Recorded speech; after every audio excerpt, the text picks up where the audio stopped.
Assalamualaikum warahmatullahi wabarakatuh.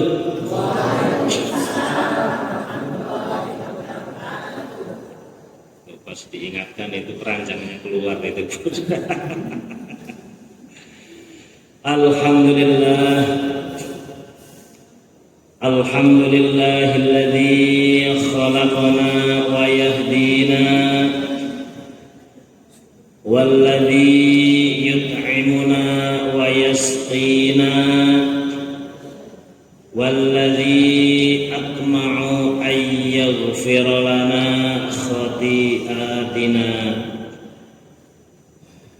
Asyhadu an la ilaha illallah wahdahu la syarika lah wa asyhadu anna nabiyyana Muhammadan abduhu wa rasuluh. Allahumma salli ala habibina wa syafi'ina wa maulana Muhammad wa ala alihi wa ashabihi wa dhurriyyatihi ajma'in, amma ba'du. Faqala Allah ta'ala fil Qur'anil Karim, Bismillahirrahmanirrahim. Wallahu akhrajakum min butuni ummahatikum la ta'lamuna syai'a. Al-ayat. Sadaqallahul adzim. Hadirin jamaah kajian Senin sore Masjid Kiai Haji Suja PKU Muhammadiyah Gamping yang sangat berbahagia. Pertama-tama marilah kita panjatkan puja dan puji syukur kehadirat Allah Subhanahu wa taala ingkang sampun melimpahkan pinten-pinten kenikmatan, banyak kenikmatan, banyak anugerah yang telah Allah limpahkan untuk kita semuanya. Mulai dari sehat, dompetnya sehat mboten Bu? Kan tanggal muda gitu nggih. Orang yang dompetnya sehat, alhamdulillah. Tempat berasa penuh, alhamdulillah. Apapun yang sudah Allah berikan kepada kita semuanya, setiap hari kita bisa masak, alhamdulillah. Banyak saudara kita kalau melihat itu di TV, belum makan 3 hari dan seterusnya. Maka ini adalah bagian daripada wujud syukur nikmat hadirnya kita semuanya Pulau Panjenengan Sami. Ini bahasa Jawa juga bisa tak? Bisa kan? Yang enggak, yang muda-muda bisa kan? Biasanya yang muda-muda itu bahasanya sok bahasa Inggris gitu. Bahasa Inggris juga insya Allah bisa. Ya, dikit-dikit ya. Honorable Chief of Boarding School Masjid Kiai Haji Suja, may Allah bless you. Cuma bisanya itu ngapalinnya 3 tahun yang lalu. Kedua kalinya salawat serta salam semoga selalu tercurahkan kepada baginda Rasul Muhammad sallallahu alaihi wasallam beserta keluarga, para sahabat, tabi'in dan tabi'in. Mudah-mudahan Pulau Panjenengan Sami kita semuanya insya Allah mangke teng dinten kiamat setelah dibangkitkan dari alam kubur, dibangunkan dan digiring oleh malaikat Zabaniyah, digiring ke padang mahsyar untuk dihisab, untuk ditimbang amal dan kesalahan Pulau Panjenengan Sami selama urip ning alam dunya. Nanti ada cahaya yang keluar dari dalam diri kita, cahaya yang keluar, nanti disitulah baginda Nabi Muhammad bakal mencari cahaya ini sumbernya dari mana. Orang-orang yang selain itu ada yang konon katanya, kata guru-guru saya itu, ketika nanti di padang mahsyar banyak orang yang renang dengan keringatnya sendiri. Percaya badan? Percaya Bu? Percaya badan? Percaya gimana? Konon katanya, kata guru-guru saya itu, nanti ketika menungsa dari zamannya Kanjeng Nabi Adam sampai dengan umatnya baginda Nabi Muhammad Sallallahu Alaihi Wasallam di padang mahsyar dikumpulkan jadi satu.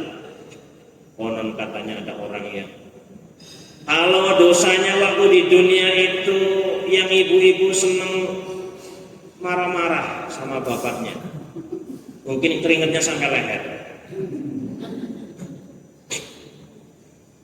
Udah marah-marah ditambah lagi sering ngambil duit di dompet bapaknya tanpa izin. Ada? Yang marah-marah ada enggak? Wah, ini paling keras ini ya. Nah, ingat nanti yang sering marah-marah nanti. Insya Allah kalau jamaah sini marah-marahnya syariat. Alhamdulillah.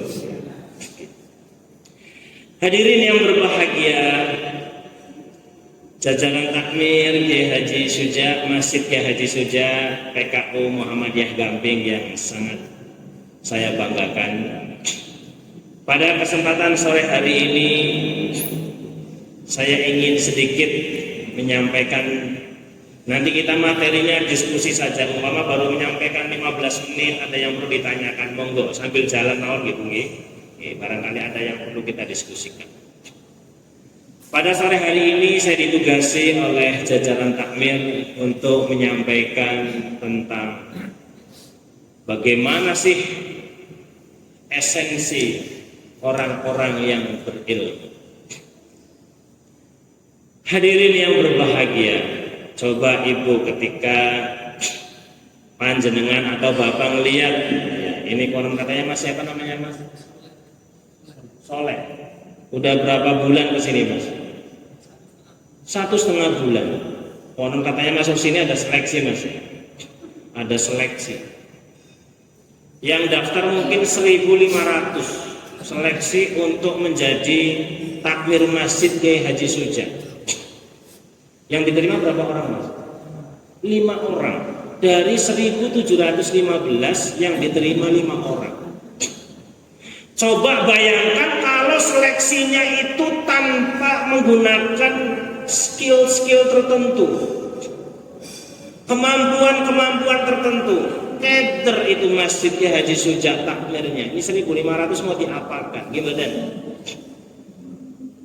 Nah dari 1.500 datang diseleksi dari bacaan Al-Qurannya. Coba Mas Daslam baca. Aku tuh pilih nggak lulus. Ada namanya si Salahuddin, coba Anda hafalkan surat Al-Waqiah. Aduh Ustaz, mohon maaf boro-boro Al-Waqiah kulhu aja belum nyampe, nggak lulus ya. Dan seterusnya. Namanya siapa tadi mas? Mas Soleh. Nah, tadi kan Soleh yang nggak lulus, yang lulus Soleh gitu ya. Nah pas Mas Soleh, silakan Mas Soleh. Sudah siap datang dari rumah aslinya mana mas? Balai Catur, datang dari Balai Catur, datang ke sini, sudah siap dari rumah, siap hafalannya, siap makhrajnya, siap tampil di depan banyak jamaah, siap jadi imam dan seterusnya. Ketika pertama suruh, ada praktek azannya nggak mas? Ada. Allahu Akbar, Allahu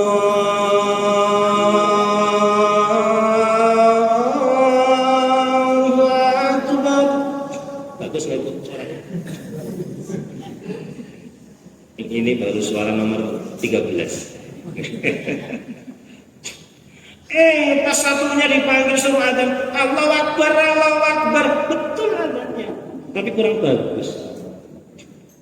Hidup itu selalu ada seleksi para bapak, para ibu. Gimana? Termasuk panjenengan diseleksi menjadi istri bapak suaminya panjenengan.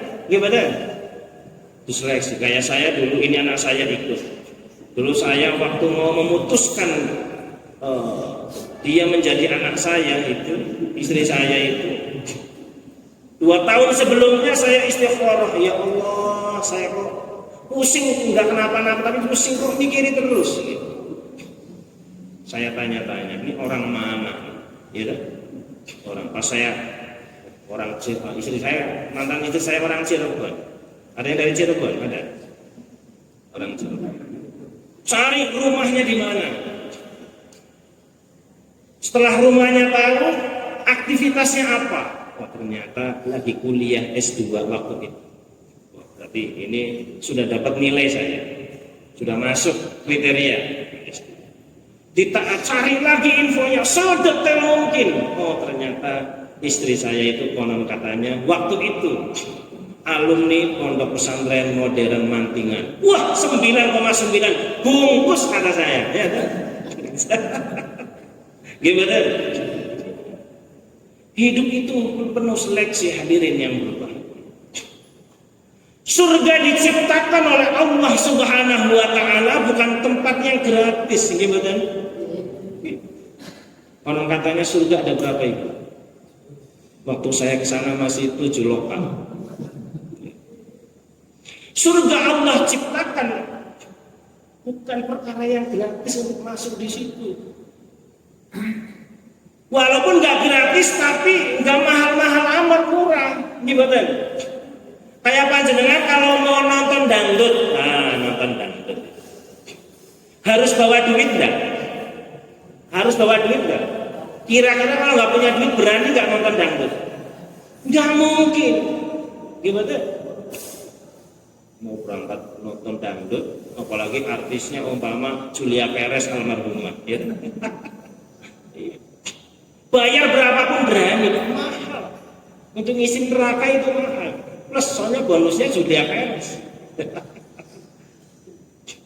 Tapi coba datang kayak panjenengan itu, mau sholat maghrib di samping rumah panjenengan, perlu bawa duit enggak?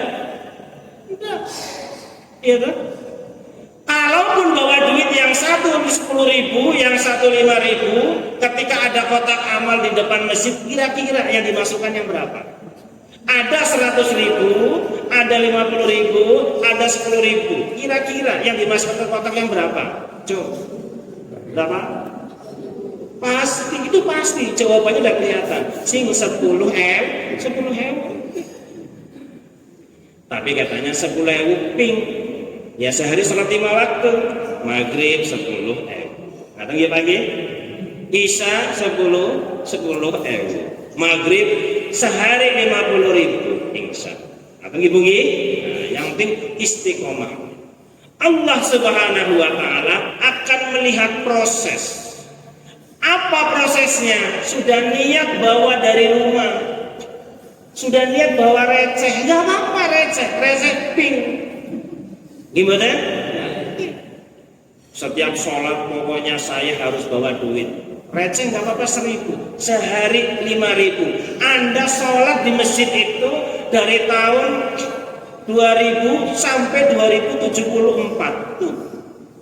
Berarti sehari 5.000 kali 360 dikali 70. Nah, tabungan itu semua yang kita siapkan melalui proses yang kita sisipkan di dalam saku kita, persiapan untuk ngisi infak, akan Allah kalkulasi, akan Allah hitung melalui malaikat raqib dan atidnya. Nanti akan dihitung ketika panjenengan dipanggil oleh Allah. Ya nggak tahu ini alhamdulillah kalau pengajian hari ini kok kelihatannya lintas usia ya. Kalau ini usia masih zuhur lah ini ya. Yang barisan ini sebelah sana kalau kelihatannya usia maghrib semua. Gitu ya. Tapi belum tentu ya. Yang maghrib duluan belum tentu. Belum tentu, kadang-kadang yang zuhur duluan. Hadirin yang berbahagia, jadi nanti ketika dipanggil oleh Allah Subhanahu wa taala, nanti dikalkulasi ya, dikalkulasi. Ada yang ada yang Amal kebaikannya itu 50-50. Ketika dipanggil oleh Allah, Siti Waskijat sini, ketika dipanggil di padang mahsyar, ternyata pas dicek rapot kehidupannya 50-50 para bapak para ibu. Sebelah sini 50, sebelah sini 50. Keder malaikatnya ini mau dimasukkan kemana? Ternyata ada yang datang. Ada sebuah paku yang mengaku kepada Allah Subhanahu wa Ta'ala, ya Allah, aku dulu pernah disingkirkan oleh Ibu Haja Waskijah ketika berangkat ke Masjid PKU Gamping, disingkirin sehingga ada pengguna jalan yang lagi naik motor di belakang, harusnya bannya bocor, kena paku, nggak jadi. Datang kepada Allah, kucul. Ya Allah, aku bersaksi. Ngapunten ibu sinten ibu? Ibu Haja sinten? Ya nggak apa-apa. Ibu sinten ibu? Ibu Tuti. Turina. Ibu Turina. Ibu Haja Turina. Amin ya Allah. Iya, Pak. Nah, nanti ada sebuah paku yang datang bersaksi kepada Allah Subhanahu wa Ta'ala. Ini hanya analogi saja, hanya kiasan saja. Yang pernah disingkirkan oleh kita selama perjalanan. Ternyata dengan disingkirkannya paku itu, banyak orang di belakang yang terselamatkan nyawanya. Coba bayangkan kalau panjenengan itu cuek dengan paku yang ada di jalan. Di belakang ada bapak-bapak yang bawa motor, belakangnya ada keranjang dagangannya, plus istrinya naik di atas keranjang. Enten pernah lihat kayak gitu nggak Bu? Iya. Kadang-kadang putune melu, kanan kiri di keranjang masukin semua. Putu pertama, putu kedua, istrinya sama bapaknya berempat. Coba kalau paku nggak disingkirkan, paku kena ban motornya, gimana? Datang pada, ya Allah, aku jadi saksi bahwa Ibu Haja Turina pernah menyelamatkan 4 orang hanya gara-gara nyingkirin pak yang tadinya beratnya sama, akhirnya pahalanya jadi ngaten. Kata Allah, silahkan Ibu Haja Turina pilih 7 pintu surga yang kau mau. Amin ya Rabbal. Hadirin yang berbahagia, dari sinilah bisa kita ambil satu keutamaan bahwa famay ya'mal mithqala dzarratin khairayya. Sekecil apapun kontribusi apa yang bisa kita berikan, jika itu bermanfaat, tidak akan lepas dari catatan kebaikan melalui anak buahnya Allah yang bernama malaikat Raqib dan hadirin yang berbahagia. Nah, coba kita bayangkan penemu lampu. Siapa penemu lampu, Mbak? Mbak siapa namanya? Salsa. Ayo nama mantan pacar saya. Oh pantes ya kan, berarti mantan pacar berarti. Mbak Selsa. Sekarang udah lulus ya Mbak? Mau lulus, alhamdulillah. Prodi apa Mbak? Ilmu pemerintahan, alhamdulillah. Namanya ilmu pemerintahan syariah, senangnya duduk di masjid. Ya. Hadirin yang berbahagia, siapa penemu lampu Mbak Selsa? Thomas Alva Edison. Coba bayangkan pada proses penemuan ilmu pengetahuan yang namanya sebuah lampu, hadirin yang berbahagia. Pernah nggak berpikir bahwa Thomas Alva Edison itu memikirkan kita semua? Pernah nggak terbayang dalam pikiran kita? Tidak pernah. Coba kalau kita hari ini satu malam saja lampu mati dari jam 7 kemarin waktu gempa. Rasa gempa badan? Rasa ibu ini? Rasa lumayan, saya sempat kaget juga. Baru tahu yang namanya tiang listrik joget itu kemarin itu. Thomas Alva Edison, hadirin yang berbahagia, terbesit memikirkan orang-orang setelahnya, memikirkan kita. Gimana caranya mereka hidup bukan dalam kegelapan. Betul tidak? Pertama kali meramu yang namanya lampu, mungkin gedenya nggak seperti ini mungkin. Ya sekarang mah udah LED dan seterusnya. Mungkin dulu gedenya segede alaihim waladhdallin mungkin lampunya. Pas ada percobaan, edisi percobaan dicolokin, langsung pecah, pecah. Kata tetangganya, son ente ngapain repot-repot? Gimana? Coba kalau saat itu Thomas Alva Edison ketika dikomentari oleh teman-teman dan tetangganya, ente ngapain repot-repot begitu? Coba hari kalau saat itu dia itu mukes, apa bahasa sininya itu? Kalau bahasa ini kalau mukes ini apa? Mutungi anggih pas niku. Coba kalau saat itu mutungi, iya ya bener ya. Iya ya, ngapain repot-repot? Tapi apa yang ada dalam diri seorang Thomas Alva Edison? Hari ini ente itu membuat saya mutungi, membuat saya mutung. Nah, saya yakin besok ente bakal menikmati ciptaanku. Gimana? Coba lagi, dianalisa terus. Kenapa ini bisa pecah? Sekali colokan bisa pecah, sekali nyolok. Mana colokan? Ya pokoknya nyolok lah. Pas nyolok, wah itu samping colok perang gitu. Coba lagi, diramu lagi. Nah yang kedua jadi hasil pengembangan uji cobanya. Pas dicolok nyala, nyala sampai 10 menit, pecah lagi, perang. Haji Wahmat ngomong lagi, son ente, ya Allah, ente, aduh repot-repot amat, ngapain ente repot-repot itu? Haji Wahmat, jadi kan udah haji udah ngomentari begitu, son ente ngapain repot-repot?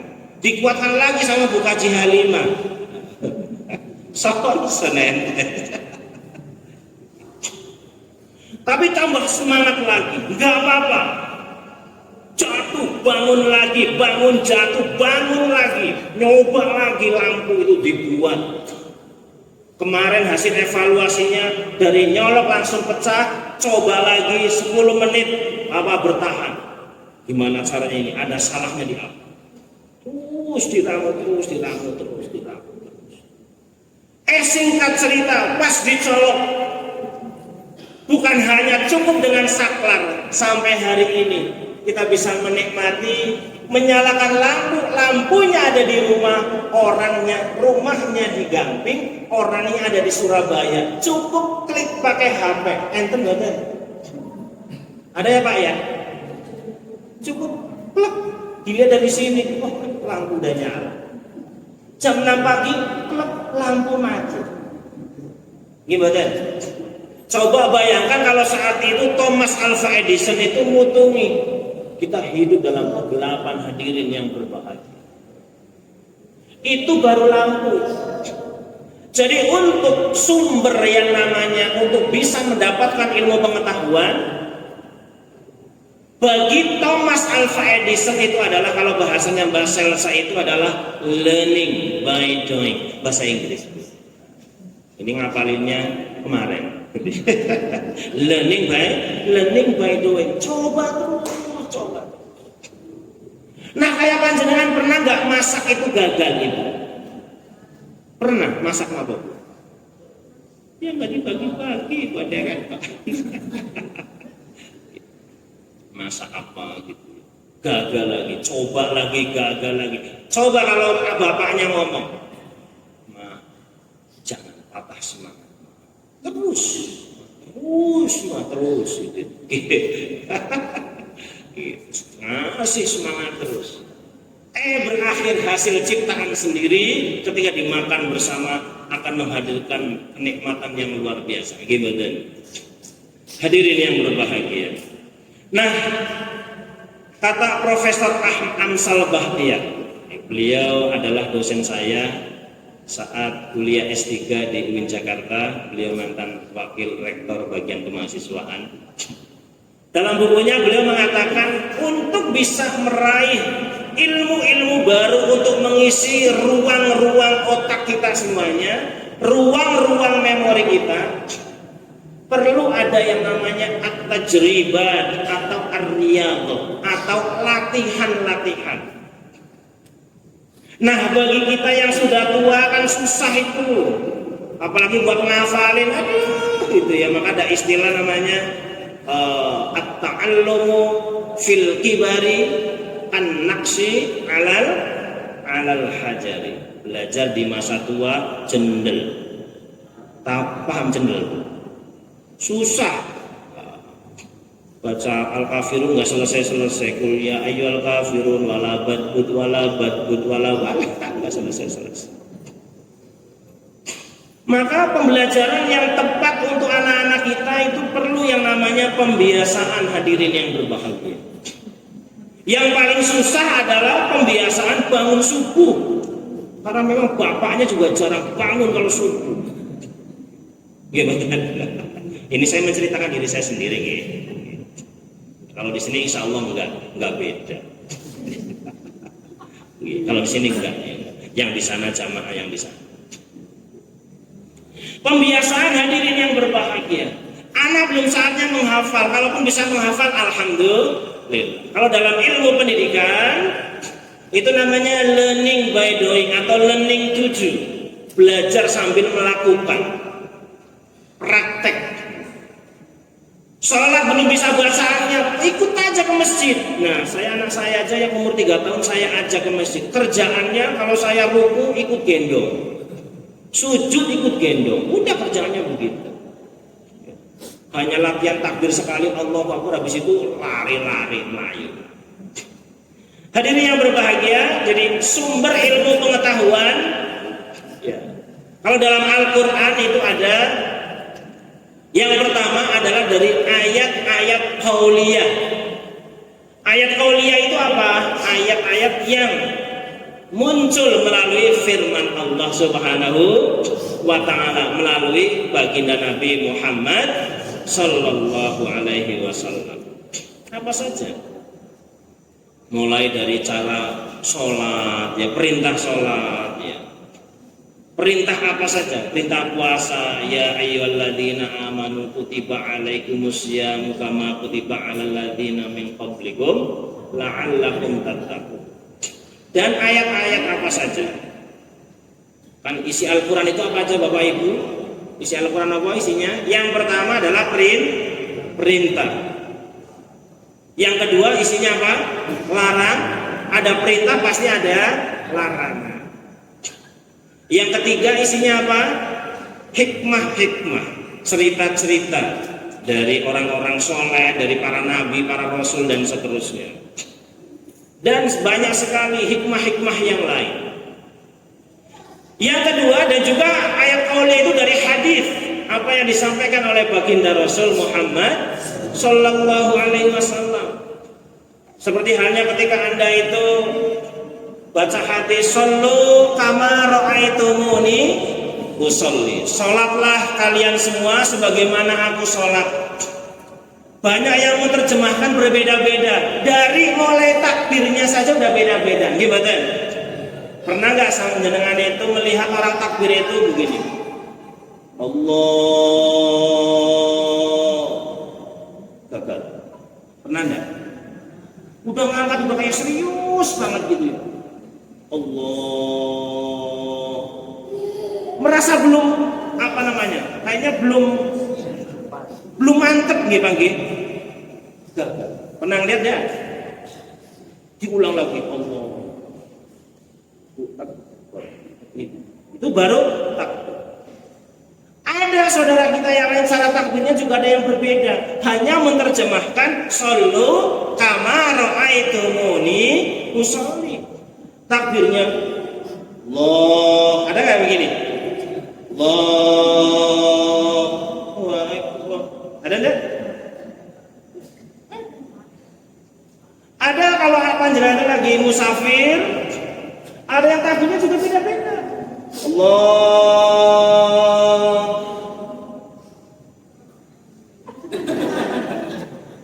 Cuma sekali. Allahu Akbar. Ada enggak? Nah, cara naruh tangannya pun berbeda-beda. Ini Bu, biasanya pergelangan tangan kanan di atas pergelangan tangan kiri. Mentafsirkan hadis tadi juga berbeda-beda. Ada yang mentafsirkannya Allah, naruhnya sebelah kiri. Allahu Akbar. Ada enggak? Ada enggak? Pernah lihat enggak? Ini baru mentafsirkan dari sisi takbir. Makanya panjenengan itu ente salah apa? Itu salah itu harusnya bener kayak saya. Wah, berantem bisa celurit-celurit tadi. Maka semuanya harus pakai Ibu itu baru menerjemahkan takbir saja. Ada yang kadang-kadang takbirnya Allahu Akbar. Ada enggak? Ada. Orang malas. Kedinginan. Ada yang Allahu Akbar. Ada enggak? Ada enggak pernah lihat sampean itu panjenengan itu Allahu Akbar? Ininya dilepas, ada enggak? Itu baru takbir, belum tahiyat. At-tahiyatul. Ada enggak yang begini muter? Dari awal at-tahiyatul lillahi wa sholawatu wa thayyibah. Itu belum bacaannya, baru nunjuknya saja udah beda-beda. Ada yang cuma at-tahiyatu lillahi wa sholawatu wa thayyibah langsung. Ada yang ketika baca asyhadu an la ilaha illallah baru ngatur. Itu baru gerakannya, belum bacaannya. Ada yang bacanya at-tahiyatul mubarakatus sholawatut thayyibatul lillah. Ya kalau saya dua-duanya hafal. Tapi yang sering saya baca at-tahiyyatu lillahi wassalawatu wa. Yang betul yang mana Ustaz? Yang betul yang mana Bu? Yang soal? Bapaknya siapa yang bapaknya belum sholat? Ada yang bapaknya belum sholat Ibu? Besok suruh ngopi sama saya. Yang belum sholat. Jadi ayat sumber untuk bisa menghasilkan ilmu pengetahuan kata Allah yang pertama itu melalui ayat qauliyah dari Al-Quran dan Al-Hadits. Sekarang kayak kita itu sehari itu sempet enggak baca Al-Quran? Sempet enggak? Coba kira-kira jumlah baca Al-Quran dengan jumlah baca WA lebih banyak kan mana? Kalau saya kira kalau melihat rekening mah biasanya awal sampai akhir bulan biasanya. Kira-kira lebih banyak kan mana baca WA sama baca Al-Qurannya? Perkembangan teknologi yang membuat kita itu sibuk terus dengan urusan dunia. Gimana? Setuju badan? Ini saya menceritakan diri saya sendiri. Insya Allah panjenengan juga ya nggak jauh beda sama saya. Yang bahasa saya. Ayat qauliyah, maka kita coba. We should try more to read Holy Quran. Please. Mohon maaf bahasa Indonesia saya kurang begitu lancar. Terus kita harus mencoba terus Al-Quran. Nah saya belum bisa Ustaz, latihan terus. Jangan sampai nanti penyakit yang membuat Anda itu gak sempat untuk latihan baca Al-Quran. Gimana? Jangankan baca Al-Quran, kalau sudah sakaratil maut, napas sudah bunyinya Senin, Kamis, Senin. Kadang-kadang baca la ilaha illallah saja enggak tuntas. Gimana? Terus kata Imam Syafi'i, Akhir kehidupan seseorang itu biasanya akan kita dapatkan sebagaimana kebiasaan-kebiasaan sebelum sakaratil. Tetangga-tetangga saya jauh, setiap hari mainnya ceplek. Sekarang lagi musim Hongkong, nah katanya orangnya katanya sering jalan-jalan ke Hongkong. Saya penasaran juga itu. Ada yang nawarin, Pak Halim mau ikut nggak ke Hongkong? Wah bagus itu. Setelah saya selidiki Hongkong, yuk nanti malam jam 11 kita kumpul di sana.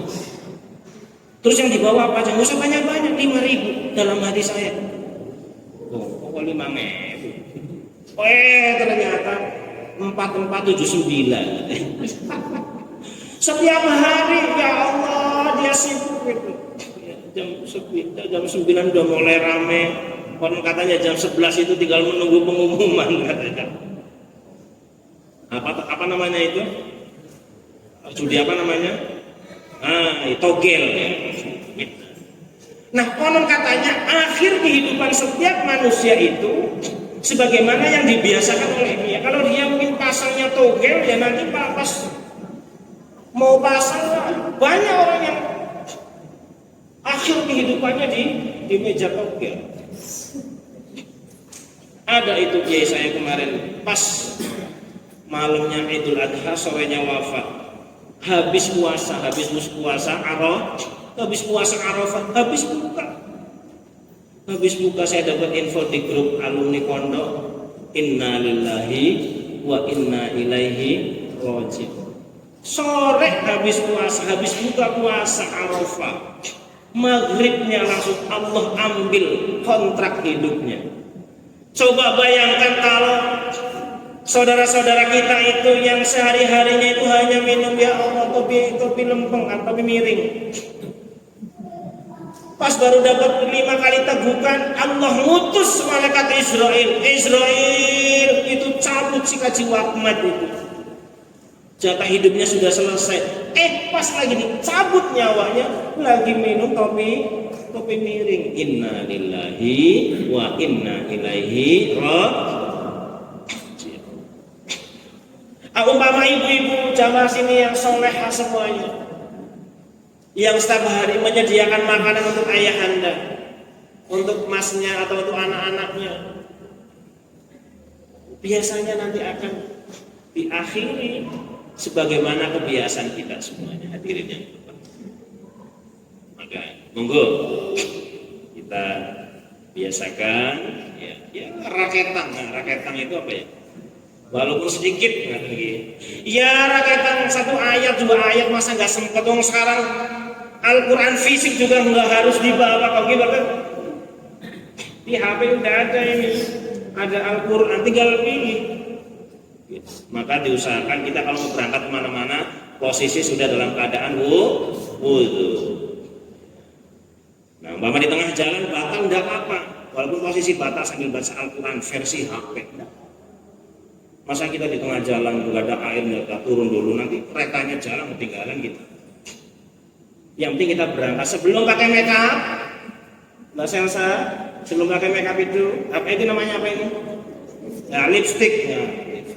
Kalau tanggal 1 sampai tanggal 15 lipstiknya yang mahal. Minggu terakhir akhir bulan pakainya Arom. Tanggal 2.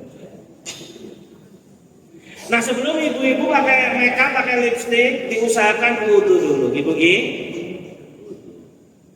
Tapi ini susahnya ibu-ibu ini biasanya itu kalau lagi hajatan ya. Semuanya kombin namanya alis itu, ada yang kayak muternya itu kayak ular kobra itu biasa.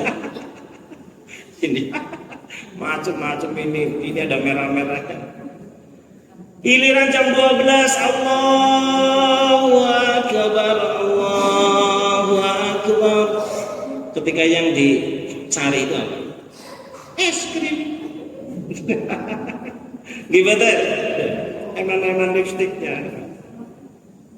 Ada tanya jawab ya Mas? Ya ini saya kalau ngomong 4 SKS dari jam 4:30 bisa sampai jam 10:30. Monggo barangkali ada yang ingin ditanyakan. Monggo ada. Ya, sambil menunggu pertanyaan, silakan. Ada? Ya, keutamaan berilmu. Kata Al-Imam Az-Zarnuji, penulis kitab kitab Ta'limul Muta'allim. Nah, beliau mengatakan lan tanalul ilma illa bisittatin. Kalian semua tidak akan pernah mendapatkan ilmu pengetahuan kecuali illa bisittatin, dengan syarat 6. Sa'umbika an tafsilaha bibayanin. Yang pertama zakain. Syarat untuk mendapatkan ilmu pengetahuan adalah zakain. Zakain itu adalah cerdas.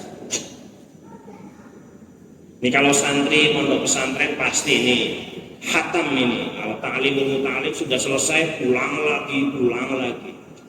Zakain. Pasti cerdas, orang-orang yang pasti berilmu itu pasti cerdas. Maka santri-santri kalau di pondoknya itu nilainya kurang bagus di pondok, tapi nanti kalau sudah pulang dia orang yang paling hebat. Gimana? Kalau di pondok kan ukurannya orang-orang pinter, gimana? Iya. Yang pertama adalah zakain, yang kedua adalah hirsin.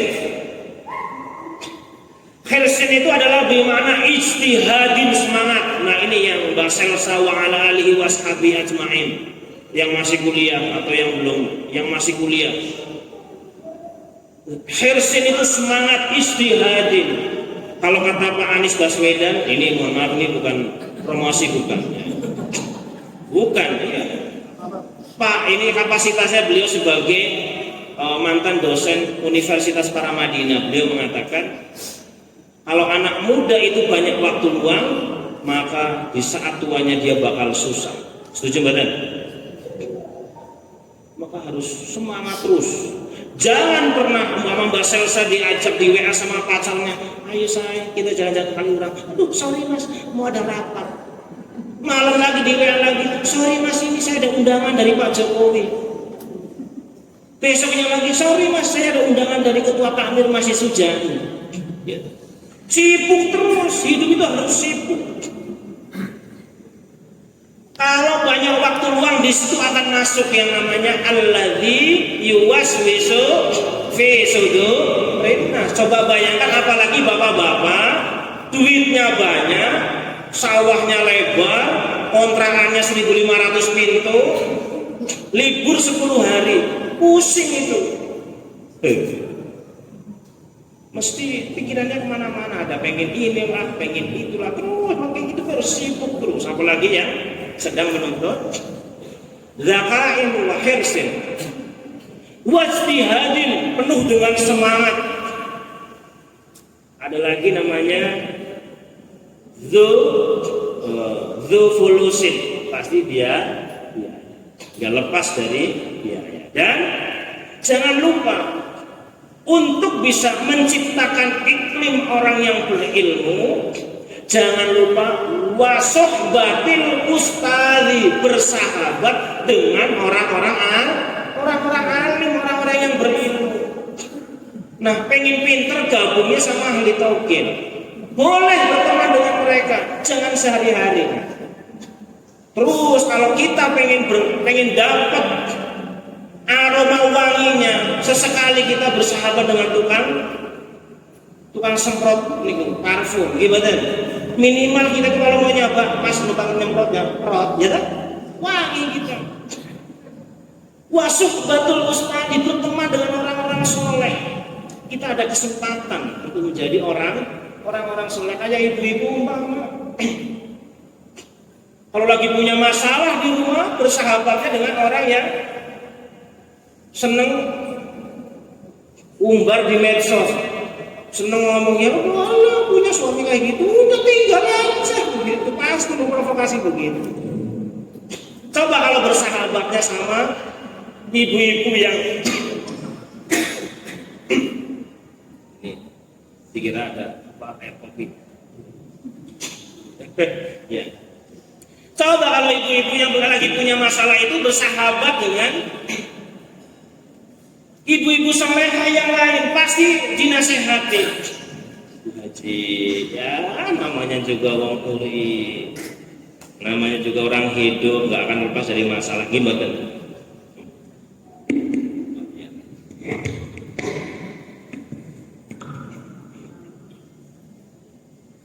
Namanya juga orang hidup pasti ada masalah. Tergantung orang yang kita temani gimana Bapak Ibu.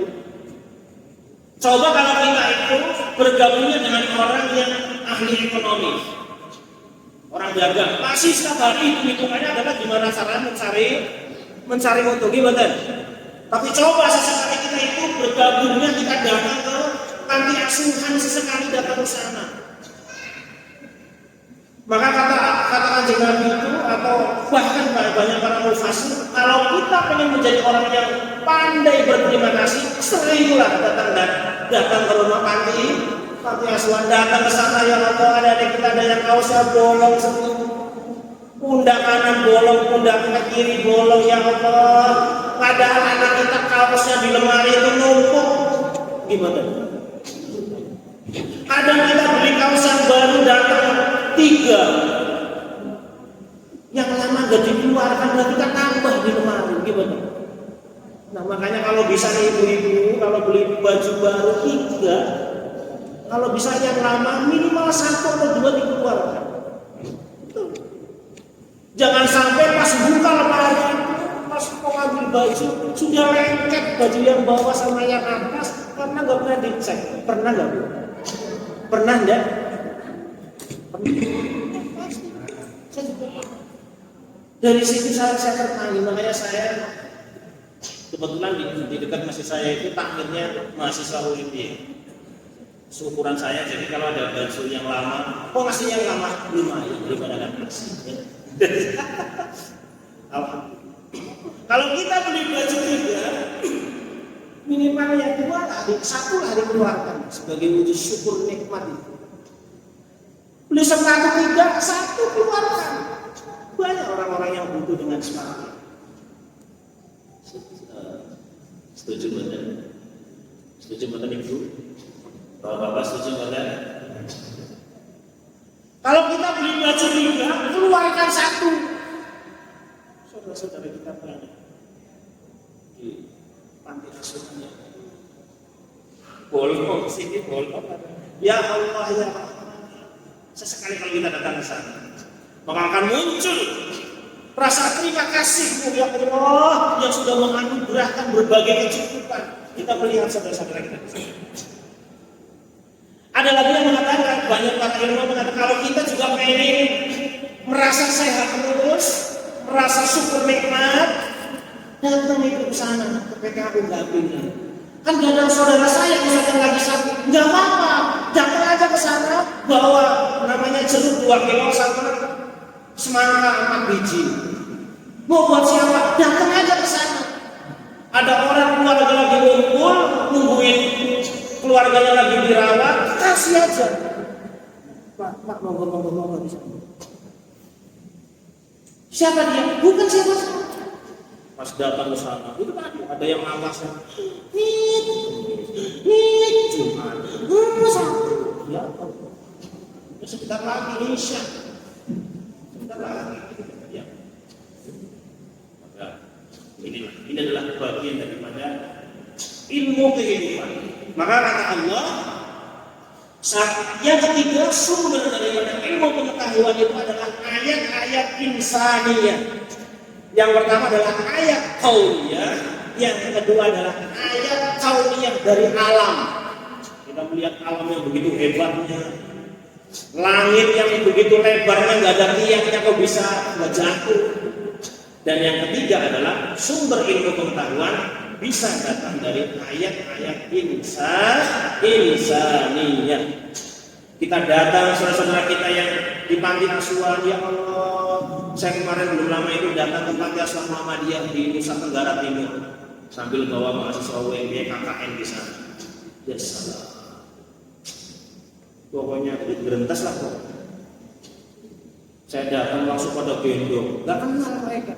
Tapi kalau ada orang baru datang ke sana, merasa orang tuanya datang. Yang tadinya di saku dan nyiapin 50.000, tambahin lagi dari dompet. jadi riwayat 200.000 contoh. Syukur nikmat hadirin ini. Ini adalah sumber ilmu pengetahuan. Yang pertama apa tadi Bu? Dari ayat-ayat qauliyah dari Al-Quran dan Al-Hadis. Yang kedua adalah ayat qauliyah dari alam. Kita melihat kadang-kadang daun bergoyang, ya, goyang. Kalau orang sufi ngomong ini goyangnya karena kena angin, maka ini sudah kafir. Kalau orang sufi. Kita banyak ilmu, banyak ilmu. Dan yang ketiga adalah ayat-ayat insani. Kalau kita ingin banyak syukur nikmat, datanglah ke panti asuhan Muhammadiyah, dan mereka itu makan aja untuk kiriman ya. Untung masih di panti asuhan Muhammadiyah masih banyak yang ingin memikirkan, minimal memikirkan dengan doa, minimal begitu. Kalau kita banyak syukur nikmat dan atas kesehatan, datang ke PKU Gambir, bawa itu apa namanya, jeruk 2 kilo, kolak 4 mangkok, ya kan, semangka 2 kilo, datang ke sana. Ada keluarga lagi kumpul, bukan saudara, bukan katanya, kasih aja di situ. Kita melihat banyak orang yang lagi pada tertidur di bed kesakitan. Maka muncul sifat-sifat syukur nikmat atas kesehatan yang Allah anugerahkan. Hadirin yang berbahagia, saya kira itu ya bisa saya sampaikan. Mudah-mudahan apa yang barangkali kita yang anggap inspiratif, menginspirasi, itu datangnya dari Allah Subhanahu wa Ta'ala. Segala sesuatu banyak kekurangan, itu pasti datangnya dari kelemahan saya pribadi. Mohon maaf, mari kita tutup bersama-sama dengan doa kafaratul majlis. Subhanallahumma wa bihamdika asyhadu an la ilaha illa anta astaghfiruka wa atubu ilaik. Kurang lebihnya mohon maaf. Seperti itu. Wassalamualaikum